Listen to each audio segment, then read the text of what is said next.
you all very much for joining us today for another chapter in our monthly Brown Bag Lunch series, which we've been having these all throughout the entire sesquicentennial.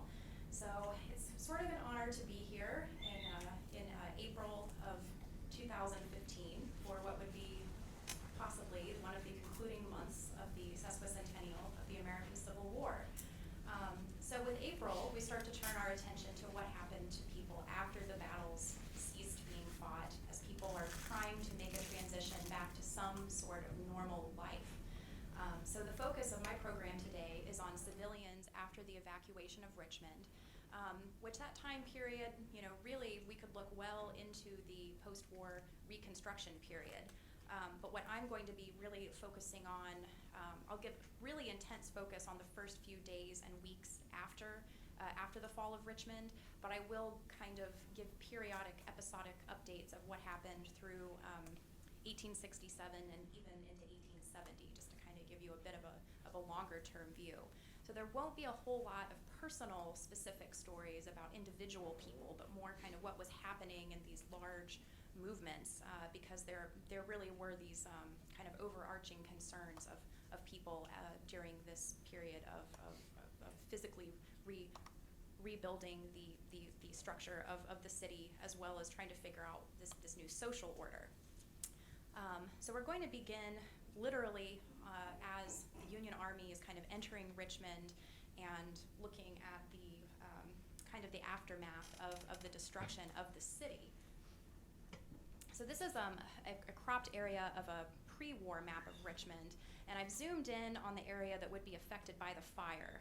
So notable things are the Virginia State Capitol, which is roughly center, just a little bit up from center, and then Patrick, does this microphone project anywhere else or just to the camera? Okay, I will try to speak up. I'm sorry. We'll focus your attention specifically on the Virginia State Capitol, which is roughly center of the map, and you'll see a little bit south of it is the Canal Basin. So with those two things to kind of orient you, we'll look at a map that shows the burned district of Richmond. So you'll see the burned areas are shown in black. So there, again, you can see the Capitol and the Canal Basin as a point of reference. I flipped this map upside down to keep north oriented to true north, so that's why the text is upside down. But this is an analogous section of the city that really shows the area of the burned district. So we're talking 900 homes and businesses, which is all or partial of 54 blocks completely destroyed. This included 4/5 of the food supply in the entire city of Richmond, all of the banks, 9 brokerage houses, more than 20 law firms, 1 church, the American and Columbian hotels, the Examiner, Enquirer, and Dispatch newspaper offices, the General Court of Virginia, and the Henrico County Courthouse, along with all of their records, completely destroyed. The Arsenal and the Confederate States Laboratory, destroyed. The Shockoe and Gallego mills, destroyed. The Danville and Petersburg Railroad bridges and depots, Mayo's Bridge, which was the only bridge available for foot and horse traffic, both completely gone. More than a dozen drugstores, 24 groceries, many shops and warehouses, all of the saloons, which also doubled as restaurants. And so you're basically talking an entire half-mile section of Main Street and various intersecting streets are completely wiped off the map. And when we look forward a few years to approximately 1871, we find that only 35% of the merchants who were present and destroyed in April of '65 had come back and were back in business 6 years later. So we're looking at 65% of them never come back and never get reestablished. In terms of dollar value, in 1865 dollars, $30 million were lost. If we translate that to 2014 dollars, that's $457 million of property completely destroyed. And this includes buildings and their contents, as well as personal property, which also includes railroad buildings and government facilities. So this is an astronomical, huge loss. Now, a few things do, of course, survive. We have the Spotswood Hotel, the Customs House, which during the war had been home to the Confederate States Treasury and Jefferson Davis's office. The fire never reaches Capitol Square, so the Capitol building itself stays safe, but pretty much the entire commercial district of Richmond is wiped out. So the Union Army basically sweeps in and is the one who helps to both physically extinguish the fires, and they set to kind of creating order out of all of this chaos and rubble. Among the first things that they do are to establish martial law. So they rule that no alcohol is to be publicly served. They don't want public drunkenness contributing to the further breakdown of law and order. All white men who were adults were supposed to register with the provost marshal, and they were urged, although not forced or coerced, into taking an oath of loyalty, which would essentially be an oath swearing loyalty to the U.S. Constitution and the government, and to accept the end of slavery. Permits were required of anyone who wanted to leave or enter the city, and those were only issued to people who took the oath. So you can see that they're building in all of these incentives, that you basically can't do this, that, or the other thing unless you are proving to be a loyal citizen. They are encouraging farmers to bring food into the city because they all realize that with all those warehouses having been destroyed, that's going to be a very primary concern. There was, of course, a lot of looting that had happened during the evacuation, so there is a certain amount of effort to restore stolen property back to its rightful owners. Whenever possible, if items were deemed to be owned by the Confederate government, those, of course, would be now liable to the Federals. So there were lots of issues of people trying to prove that they owned things rather than the Confederate government. But of course, if you had things like a tobacco warehouse that had been raided, it was impossible to tell whose tobacco it had been. So things like that would also be turned over to the federal government. You have some Richmonders who are nervous either at the presence of federal soldiers in the city or at the numbers of newly freed slaves. And so some people believe that they'll be offered a degree of protection if they offer to house Union soldiers in their own home.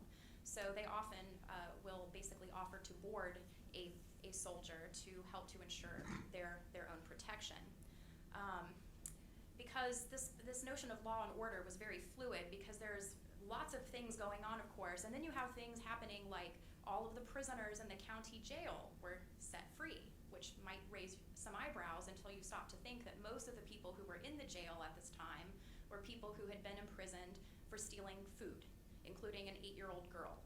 So these are not largely, hardened criminals. These are people who were in there for various petty civil offenses. There are virtually no horses left in the city on April 4th. One person noted seeing only 2 of them in the entire city that belonged to private citizens. So you really have a sense of people kind of being stuck here in Richmond without a lot of ways to get in or out because of all of those roads and bridges being destroyed. And because of all the explosions that had happened when the arsenal basically caught on fire and you had all of these bombs and missiles and things going off, it had knocked out a lot of windows in the various residential districts of the city. So even people who were in parts of the city that were untouched by the fire may still have no glass left in any of their windows. So you had people scavenging for cardboard and wood and things to kind of cover up over their windows on that first night. So of course, April 4th is also the day that Abraham Lincoln had come through Richmond and toured around, but he was just perhaps the most well-known of many tourists who were about to descend on the city for the next several weeks and months. You have newspaper reporters who of course are eager to get here and write about things. Politicians are coming left and right. People who just want to sell things. So you have all kinds of sutlers and other sorts of peddlers. People who are just curious, who want to come down and be among the first to see the city that had been kind of closed off for the last 4 years to anyone who was from the north. So you have all of these people coming, and of course they're filling up all of the available hotel rooms, and they're eating some of that precious food that's been left over. And there was one person who who described seeing enough Northern senators and representatives walking through the city streets to convene a session of Congress. We're talking the Vice President, Mrs. Lincoln, with her friend Mrs. Grant, and her African-American dressmaker, Ms. Keckley, are both here, all touring the city. So soon, Union General Weitzel basically makes it where no one can come into the city unless they have a specific pass from Lincoln, Stanton, Grant, or some other high-level departmental commander. He's trying very hard to kind of lock down on the number of people who are just rushing into the city. I wanted to read just a couple of quotes really quickly from some of the newspaper reporters who were here, kind of giving this nice verbal description of what they were seeing. One reporter for the New York World wrote, "This town is the rebellion. It is all we have directly striven for. Its history is the epitome of the entire contest, and to us, shivering thunderbolts against it for the last 4 years, Richmond is still a mystery." So people thought that of this place as really something very mysterious. They wanted to get in here and kind of see, not only what had recently happened with the evacuation fire, but just kind of what was going on here in this rebel capital. And there was an African-American correspondent for the Philadelphia Press who came, and of course he would have a very unique perspective as well. And he said, quote, "Richmond has never before presented such a spectacle of jubilee. What a wonderful change has come over the spirit of Southern dreams," end quote. So he's really focusing probably on the experiences of the freedmen and what's happening with that. But with all of these kind of tourists who are coming to town, many of them are eager to take souvenirs. So I have a few items from the collection. All of these things were taken from the White House of the Confederacy during the first few days after federal occupation. So some of these are Union soldiers who were among the first to enter the city, who kind of, as they're passing through, they go into the White House and they might cut a piece of upholstery off of one of the chairs, or take one of the tassels off of one of the curtains, or pocket one of the inkwells. So anything small and easily stuffed into a haversack often disappeared. And then, of course, once the federal occupation really starts to set in and you have some Union commanders who are bringing their families here, their wives start going and taking souvenirs. And as the years go by, a lot of these things, of course, made their way back into our collection. So we have some very specific things. If you look closely at the paper label that's on the inkwell, you may see that it actually says that it was taken from the house of Jeff Davis, Jeff Davis at the fall of Richmond. So the city is very much cut off in a physical sense because you have burned bridges, destroyed railroads, and the river is really largely obstructed all the way up from all of the efforts of the Confederates to keep the Union Navy vessels from coming up here.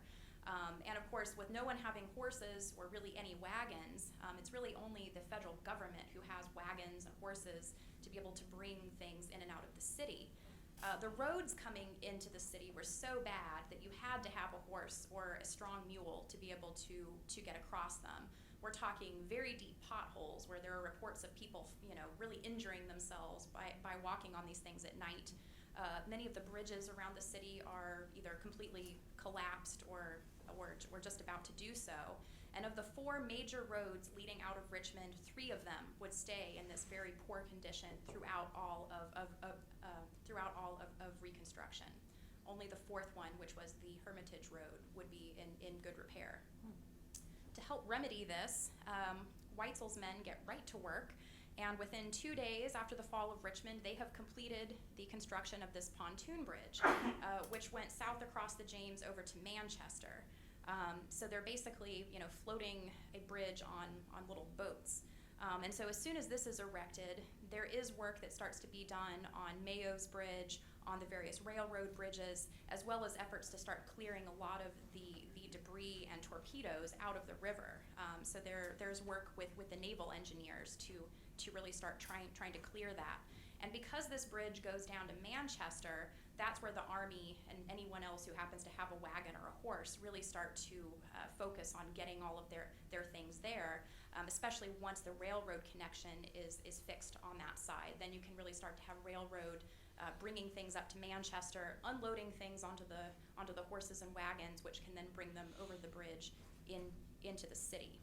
And because you have all these federal soldiers down there, there are enterprising people looking to make money. Soon you have some Richmond women who are out gathering some early fruit and making pies and selling it to the Union soldiers.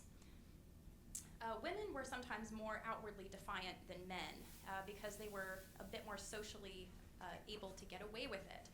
So this is a popular illustration from a period newspaper done that summer that shows some quote, uppity Richmond women kind of turning their noses up at a passing Union soldier. And so there are many reports of women who would, only go out in public if they were wearing heavy, heavy veils, or they would cross the street to avoid walking past a Union soldier or under a Union flag. One person reported that 4/5 of the wealthy Richmond women were all dressed in mourning. And maybe this was because they truly were in mourning, but it may just have been also because they had so few clothes. There was one person who also reported in this early spring where the weather was quite warm, that they noted a lot of women wearing heavy fur coats, and they were a bit confused at first until they realized that was probably the most kind of decent thing that they had to wear outside. So there really is kind of a shortage of decent clothing, certainly for just about everyone. And we really have this very interesting social order taking shape in Richmond because there is kind of no understood notion of how people are supposed to behave toward one another. So especially in these first few days after the fall of the city, it's noted that Richmond whites were almost exceedingly polite to African Americans. They're calling them Mr. and Mrs., they're shaking hands with them or giving them formal nods. In some cases, you have the former masters of these slaves who are going in search of the commanders of black regiments where maybe their slaves might have gone or be involved or otherwise to basically find a way to present their good character to them. In a kind of bizarre twist, they're saying, I always treated my slaves very well, so I'm really a good person and you should go easy on me. So we do have a lot of freed blacks who initially stay with their former masters for the first few days or weeks, largely because there's no well-defined sense of what freedom means for them. So they are starting to develop their own sense of what it means. So for instance, while they might plan on staying and living and or working for their former masters, they do make it very clear that they now expect wages. They're not doing this for free. They also are very concerned with education and getting schools started, and that is one of their primary concerns, along with having churches established. So, but probably the most overarching concern for them is trying to find their own loved ones. So you really have lots and lots of African Americans who are coming back to Richmond from surrounding areas, hoping to find husbands, wives, children. Anyone who they may have been separated from. So the number of freed people continues to grow over those first few weeks and months. But there is also a lot of trepidation on the side of Richmond whites and Union soldiers, just trying to have some sense of control or knowing who's coming and going. So they do eventually establish a pass system that is required, basically.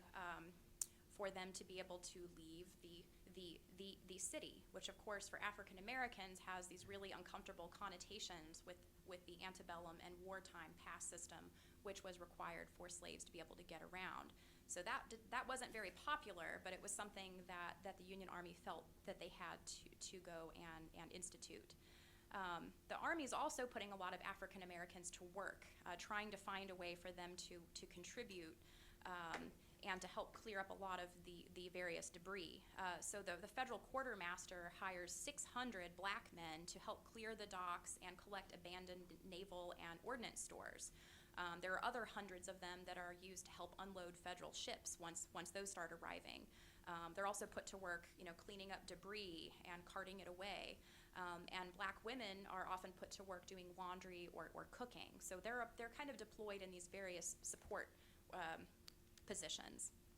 There's also some uncomfortable things which happen, and it's hard to sometimes credit these when you find just one account of it, and some of them are certainly more outrageous than others, but one that I found that sounded like it might be plausible and is a sort of casual encounter that I'm sure happened many times.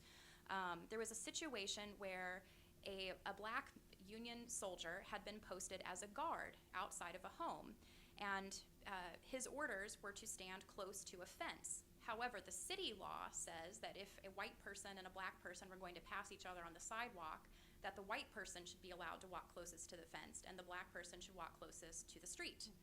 So on this particular day, as this guard is standing guard, following his orders, some white women proceed to walk by, and they will not pass him on the street side. They, in fact, begin to engage in a verbal altercation and say that they will turn around and go back home if he does not move over to the street side and allow them to pass in what they consider to be their proper place. So what ultimately happened was they went home. There was some foul language used, but he did refuse to leave his post.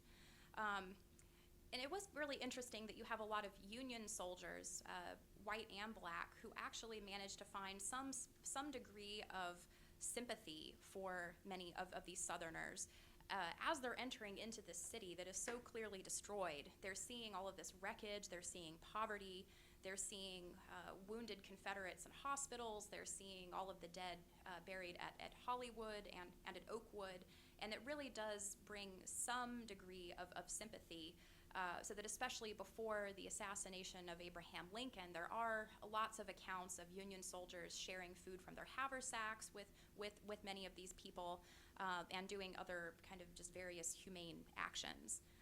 Because food and shelter are the main concerns for everyone during this period.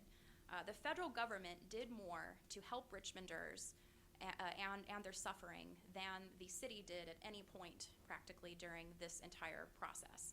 The Union Army is giving rations to freedmen, to Unionists, and to people who had taken the loyalty oath. They set up soup kitchens. They're also distributing firewood and sometimes clothing. And there is medical care that was provided for veterans of both sides in those former Confederate hospitals that, of course, by now had been taken over by various Union doctors. So you have literally thousands of people who start coming to the federal government seeking these food and fuel rations. But of course, even with all of the assistance of the government, this could not even begin to cover everything. So you start to have lots of private organizations, such as the Christian Commission, the Sanitary Commission, various private churches are all sending both people and supplies to come down to Richmond and distribute meat, flour, and in rarer cases, some luxury items like coffee and tea and sugar. Now, this was a decision that General Weitzel made that was not popular with people like Edwin Stanton, the U.S. Secretary of War, who would have vastly preferred not to have given all of the U.S. Army's food to all of these starving rebels. But Weitzel saw this as a humanitarian mission, and he considered, now that the city had surrendered, that it was his duty to step in and to help care for these people. But it is kind of almost funny that sometimes these relief efforts would come up against these kind of sectional issues. So for instance, a lot of the food that the Union Army was initially giving out was things like salted cod, which Southerners almost universally were like, what is this and what do we do with it? So after a few weeks of that kind of going over like a lead balloon, someone finally said, maybe we should find some food that's a little more palatable to Southerners, and so they eventually did away with the cod. To help improve the distribution of these rations, Weitzel set up this very thorough process. He wanted a citizens committee where basically Richmonders themselves would be deciding who deserved all of this relief. So there was a 70-member civilian relief commission that was set up, and it was governed by one officer and 2 white Richmonders. They divided the city into 30 districts, and in each district, there would be 2 to 3 commissioners appointed whose job it was to basically certify all of the needy cases. So they would essentially travel around and kind of decide who was truly deserving. And by the end of April, over 13,000 rations were being issued daily to people of both black and white races and both sexes. So this is a huge daily outpouring to really try to alleviate any kind of need throughout the city. But there is also, of course, a fear that people will become too used to all of this.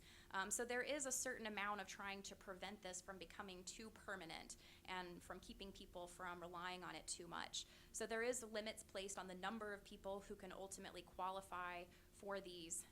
So while we have 13,000 daily in April, by June it's down to 11,000, and it does kind of continue to go on down. There are also certain stipulations that one has to be an able-bodied person able to work. So they are trying to basically put some kind of incentive that you have to do this to be able to get that. And of course there were still people who would just about rather do anything than take the oath to the United States. And so you have some generally, wealthy people who still had a little bit of money left over after all of this, who would still choose to go and buy food rather than take federal charity. So by the end of the day on April 4th, what we've had happen, and just literally within that one day of the Union Army being in Richmond, is they have completed the entire transformation of Confederate currency to Union currency, which is one of the most important things that they could have done to help stabilize prices and kind of get everyone on a level playing field. Because of course the Confederate currency had been so inflated that it was just really, really hard to do practically anything with that. So moving forward from April 4th, all of the transactions are now done in U.S. currency or gold, Confederate money, of course, being worthless. And there really is, in some ways, almost an immediate attempt to get back to life as usual. April 4th is the day that some of the city theaters reopen. Of course, they're largely drawing Union soldiers, but the proprietor of the new Richmond Theater actually invited Abraham Lincoln and several high-ranking Union officers to come to his performance here in Richmond on April 4th. And of course, they're only taking U.S. dollars. The cleanup efforts that were going to be required were stupendous, but they begin pretty much immediately. The Army uses some of its soldiers and starts hiring both black and white men to start clearing all of these bricks from the streets. They start with Main Street, which of course being the main thoroughfare that was most affected by the fire, they really want to try to get cleared up. And they managed to get it mostly opened for traffic by the afternoon of April 4th. So it's cleared out. What they're basically doing are stacking bricks up into big heaps, which will be later on, kind of slowly taken away. And they would continue to work on all of those side streets for several months even. The Provost Marshal City Firemen uses the assistance of freed people to help pull down some of these crumbling walls because they don't want them collapsing on people. And private property owners start hiring young men to start clearing bricks from their property lots so that they can start cleaning the bricks and considering rebuilding. A lot of the city utilities suffered badly in the fire. You had gas lines that had been damaged from tons of falling brick and glass and things falling onto them. And so sometimes even if it wasn't really a badly damaged gas line, it may just be a valve, but it's under so much debris that you just simply can't get to it. So they ended up turning off all of the city gas service to the west, to areas west of the burnt district. So that was a big portion of the residential areas that have basically no gas service until mid-May. So in addition to having those big potholes in the streets, people are now falling into them because they can't see them at night. Store-bought candles very quickly ran out, and so you have people making what are called grease lamps, where they basically put a little bit of grease into a shallow pan of some kind and have just a little bit of cotton that they keep burning. Just a very simple, old-style sort of lamp, but that's what people were being forced to go back and use during the 1865.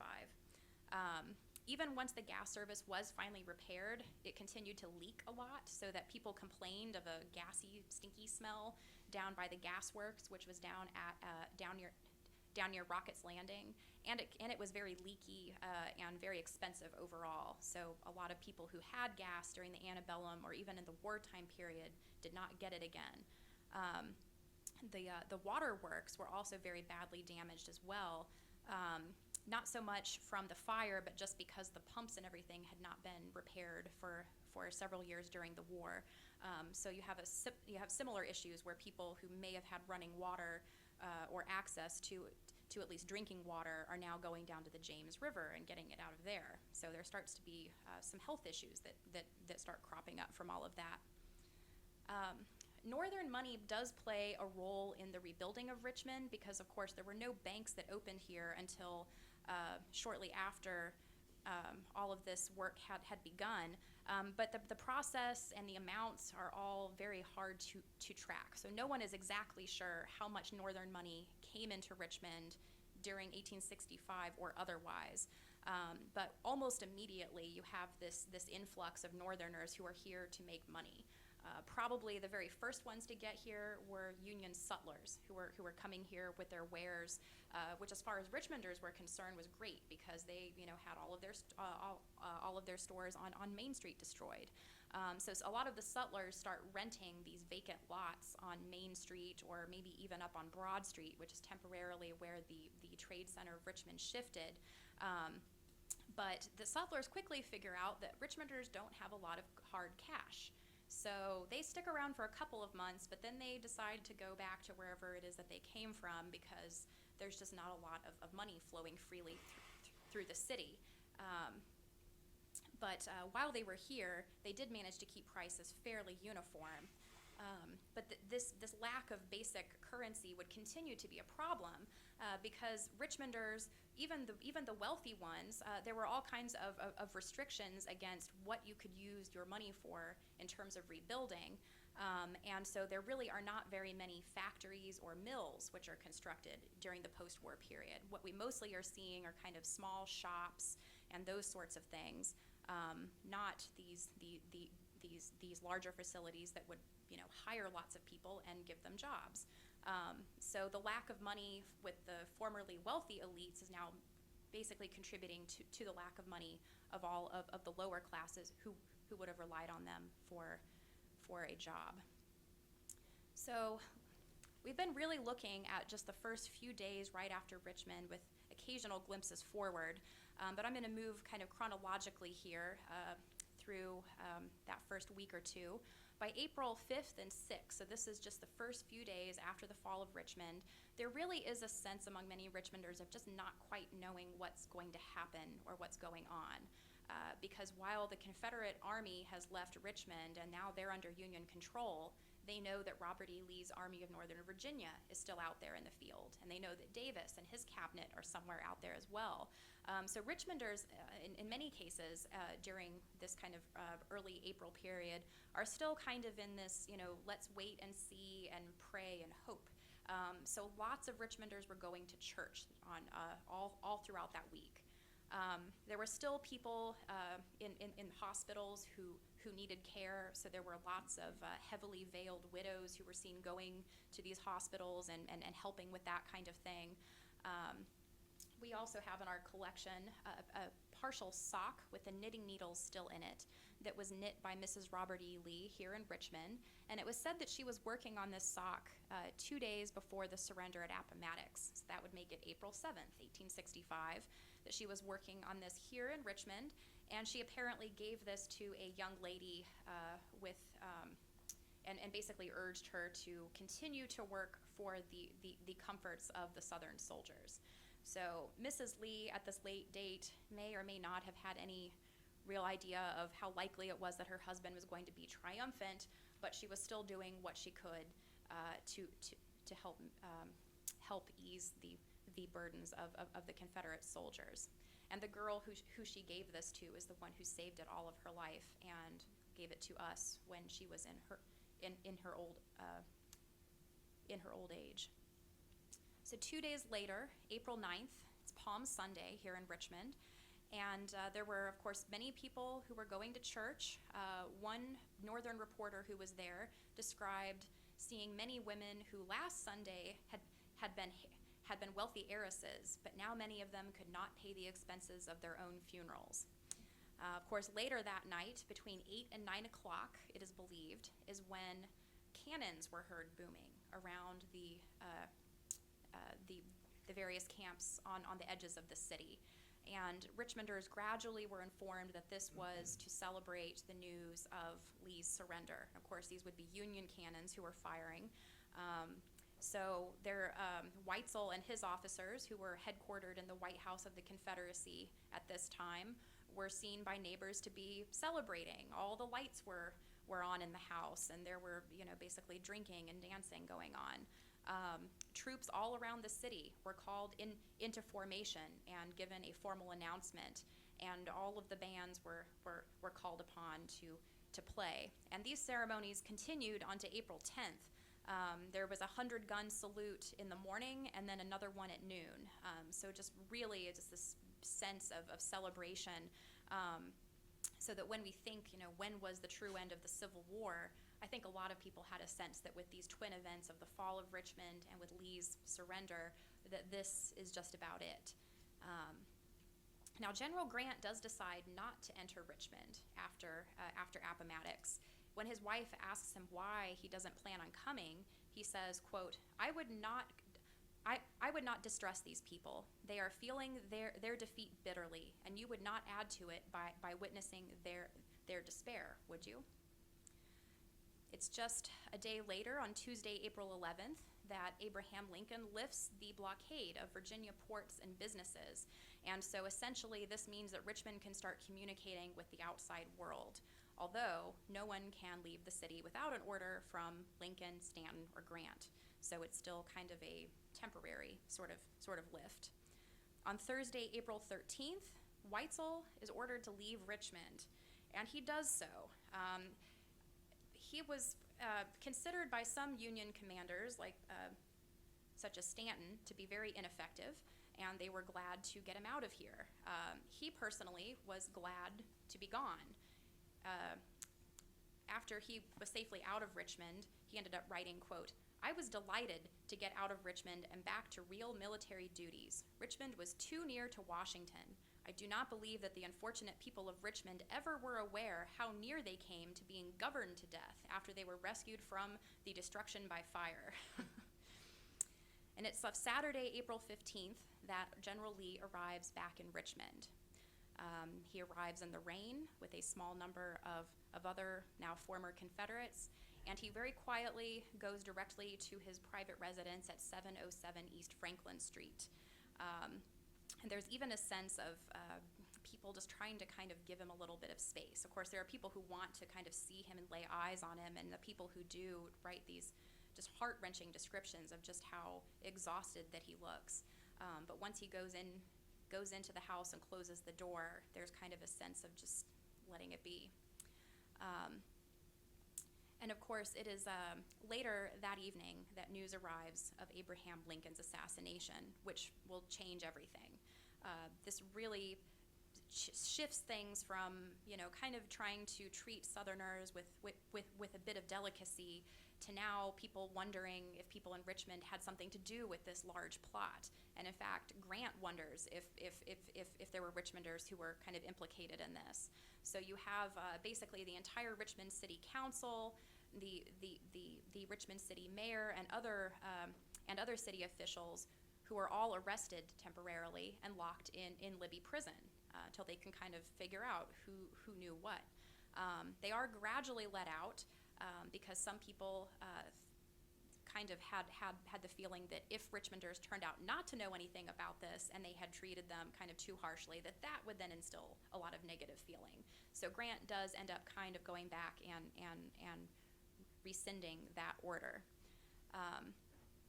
So Richmond, as we head into kind of May of 1865, is getting increasingly crowded. You have at this time not only all of these soldiers who had been paroled at Appomattox who were trickling through, either coming back here to live or coming here to get on a railroad to go back home. You're also starting to get prisoners of war who have been released from the northern prisons who are coming back to Richmond so that they can end up getting dispersed to points further south. There are orphans who have nowhere else to go. Again, lots of freed people who are here. Still lots of newspaper reporters and other sorts of tourists. So just approximately 25 to 30,000 people living in Richmond by May of 1865. So the government starts to take efforts to get these people out of Richmond. They start either giving very low rates to give refugee families train tickets to get back home. They also start trying to provide some employment for people who are obviously coming back there to stay. So there are some shops that are opened by the quartermaster department where women can be put to work, maybe sewing uniforms or doing other sorts of things. The food rations are still continuing to be given out, thousands of them.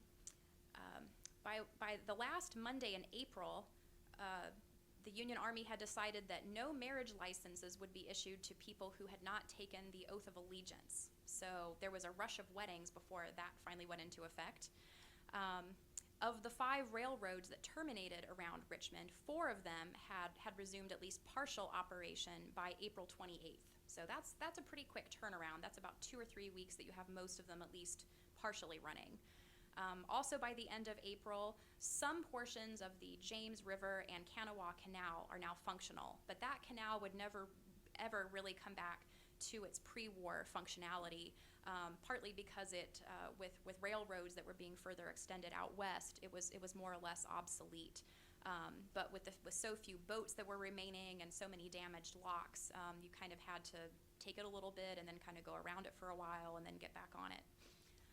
So transportation by river further west into Virginia continued to be very, very limited throughout the Reconstruction period.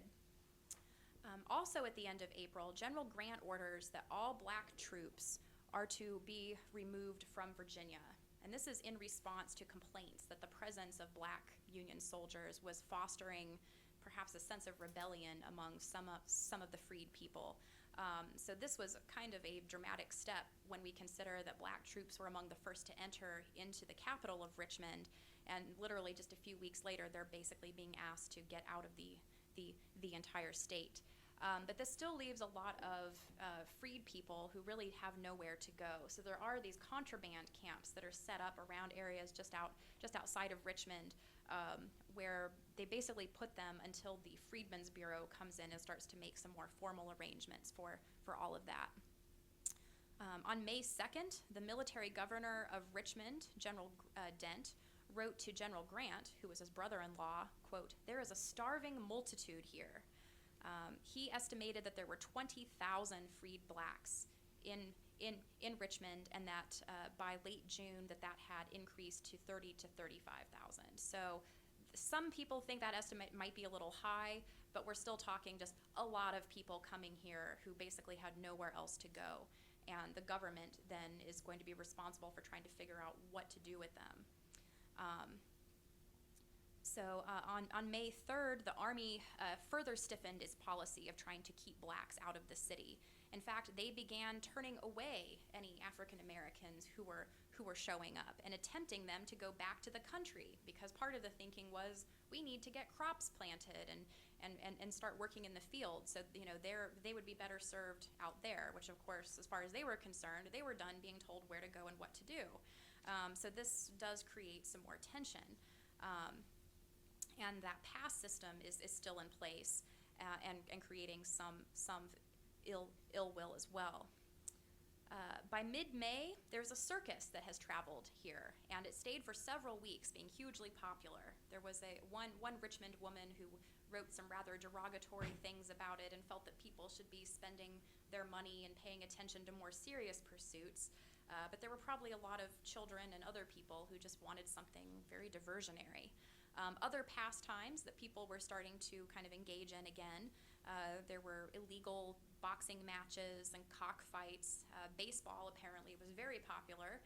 There were dozens of baseball clubs, croquet and fishing, and bathing and swimming in the river, although apparently there were some men who preferred to bathe nude near where the railroad went over the river, and there were many very angry Richmond women who felt that they were being subjected to those sights. So the burnt district continues to be rebuilt, but it's a bit uneven because, again, you have very wealthy people who have been forbidden to use their funds to rebuild in certain ways. Other times you have property owners who are basically trying to charge exorbitant rent, or say that the value of their lot is worth, frankly, quite a bit more than it actually was. And in that case, you have people who don't want to buy it from them since they consider that those prices are grossly inflated. So for instance, there was one person who was trying to sell a lot for $4,000 in 1865 that before the war had only cost $750. So we're not talking about inflation anymore. We're talking about someone who's just asking for a heck of a lot more money than his lot was probably worth. And then you had just general disagreement. So you have all these northern people wanting to invest their money. They can't agree with the southerners who actually own the lots. There's a lot of back and forth about what to do. The southerners, of course, have these rather grand plans for what they want to do. They're not the ones paying for it. So there's, very typical kind of back and forth sorts of arguments. But before too long, there are limits set on things such as rent. And because there had been situations where people were charging such high rents that they would basically kick people out and then move someone else in.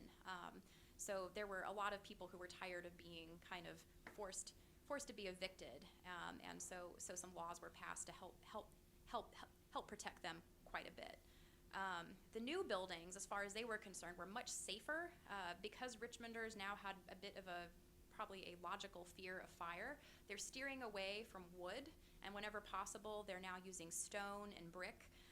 And the building styles are different. So whereas antebellum structures had been a bit more house-like with sloping roofs and typically a shop on the first floor and living quarters up on the second or maybe third floor, these new buildings are 4 or 5 stories tall, and they have those tall fronts where basically there might be people living on some of those upper stories, but it might just as well be storage for some of those offices and that sort of thing. So bigger buildings that are much harder to be destroyed. There's also a newfound fondness for wrought iron. So there are some buildings in Richmond that have these lovely elaborate iron storefronts, and that's when those started to be used as well. But it's important to remember that not all parts of the burnt district were immediately rebuilt. Sometimes for even several decades, there were certain lots that just sat vacant with crumpled bricks in them, and there were often criminals and things who would hide in them at night and try to attack people. So the burnt district was an area that people sometimes continued to avoid even well into the post-war period. Telegraph communication to Washington and south of the city is available by May 19th. So this is a big step into tying Richmond back into the rest of the world. By the end of June, a covered span of Mayo's bridge had been reopened to foot and wagon traffic, and the Pontoon Bridge was taken down. However, apparently the Union Army left a lot of the actual pontoon boats kind of sitting around, and there were some Richmonders who stole them and started basically serving as like river pirates. They would they would go and attack people and rob them, which I think is kind of great. The James River continued to be full of debris. The city did not have the money to dredge it and really clear it, or to make it deep enough to handle a lot of the more modern iron boats that were being used. So as a port, Richmond really began to suffer during this post-war period. But the river is cleared enough to allow smaller vessels to continue to bring food and supplies and tourists. It's not until the very end of May of 1865 that the Assistant Commissioner of the Freedmen's Bureau finally arrives in Richmond. And this would be an important turn because this is when basically all of the things having to do with freedmen were now going to be dealt with by the Freedmen's Bureau. So it meant the Union Army no longer really had to worry about that so much. So they're the ones who are now responsible for issuing rations and putting them to work and building schools and finding places for them to live. They are now giving out food that's much more palatable, such as fish and pork and flour. By July of '65, Governor Pierpont, who's our new governor of Virginia, took the first steps to restore civil government to the city. All of the city council positions were declared vacant, and there was a city election scheduled for July 25th. The election was held, and perhaps not a great surprise, more or less the usual suspects were all voted right back into office. So whatever vision that the Union Army may have had for a kind of a new democratic sort of thing was not really happening. You still had a lot of basically the old Richmond families who were voted back into power. In fall of 1865, local judges were ready to open court, but the military authorities weren't quite ready to turn that over to them. There had also been laws passed against the wearing of Confederate buttons or other insignia on one's coat. So we have here some buttons in our collection that had been cut from the uniform of Private Norman V. Randolph once he had come back to Richmond in 1865. This is an image of one of the freedmen's schools that was published in 1866, but I'm sure kind of shows a similar scene to what would have been happening when they were first established in 65. And it was in December of 65 that Richmond finally established a citywide police department. They had been kind of reluctant to do so, but with ongoing issues of law and order, they finally decided that they had better do that. And oddly enough, we have the first badge of this first police chief in our collection. So it was apparently given to him on December 8th. The police department was fairly small at first. You had a chief and 120 white patrolmen. They were all given clubs and revolvers and badges and eventually uniforms, with the unfortunate choice of the uniforms being a long white coat that was easily seen by criminals at night.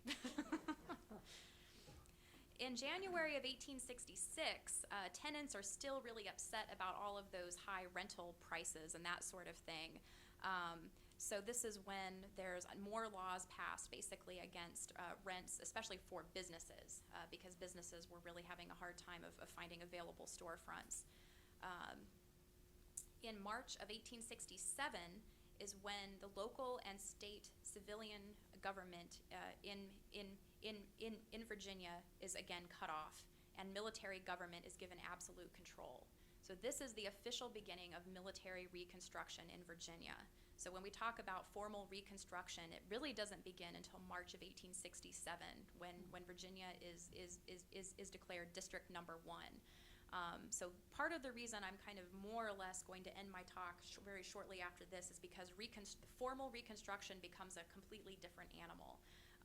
And it's very nuanced and very detailed, very interesting, but certainly a lot more detail than we could go into here today.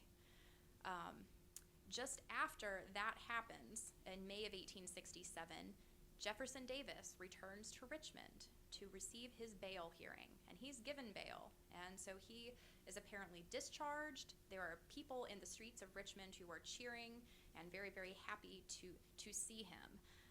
So this was essentially in response, because he'd been held prisoner since he was captured in 1865, and the U.S. government kind of decided that if they took this to the Supreme Court and they tried him for treason, that there was a possibility that the U.S. government would lose. And how embarrassing would that be? So they decided just to let him go. Now, the post-war period, you really see an emphasis on decorating the graves of the dead. And so Hollywood Cemetery is the site of these large, kind of almost like picnic sorts of festivities that are happening by 1867. So people are also going to Oakwood and elsewhere, and this would of course become the holiday that becomes enshrined as Memorial Day. On January 24th, 1870 is the day that Virginia was officially readmitted to the Union, and a 100-gun salute was fired on Capitol Square. What was the date again? January 24th, 1870. So that is when military reconstruction officially ends here. This is a nice image of Richmond from 1870. And just as a kind of a quick conclusion to show how the city had changed during that past decade, the city's population had grown quite a bit. By 1870, it has just over 51,000 people in it, making it the 24th largest city in the entire country and the second largest among the former Confederate states after New Orleans. Of the people living here, there were a few more African Americans than had been here in the antebellum period. In 1860, there were 38% blacks, and by 1870, it was 45%. There was a decline in the overall number of foreigners, so Richmond was becoming kind of less of a cosmopolitan city. There was about the same number of Germans, about 1,600, but only about half as many Irish. And people such as Joseph Anderson Reed at the Tredegar Iron Works complained that the number of foreigners who were moving here did not seem to have a lot of skills, because of course he was looking for iron workers and that sort of thing. But by and large, people are now kind of relocating to larger northern cities and not so much to Richmond. So Richmond really kind of after this eases into kind of a period of financial decline and lessening overall national importance. But certainly, in looking at this image, it's remarkable to think of how quickly the overall city recovered and bounced back in that very relatively short period, to have the burnt district largely gone and rebuilt, and to have some semblance of normalizing social relations going on as well. Well, thank you all very much for coming today. I appreciate it.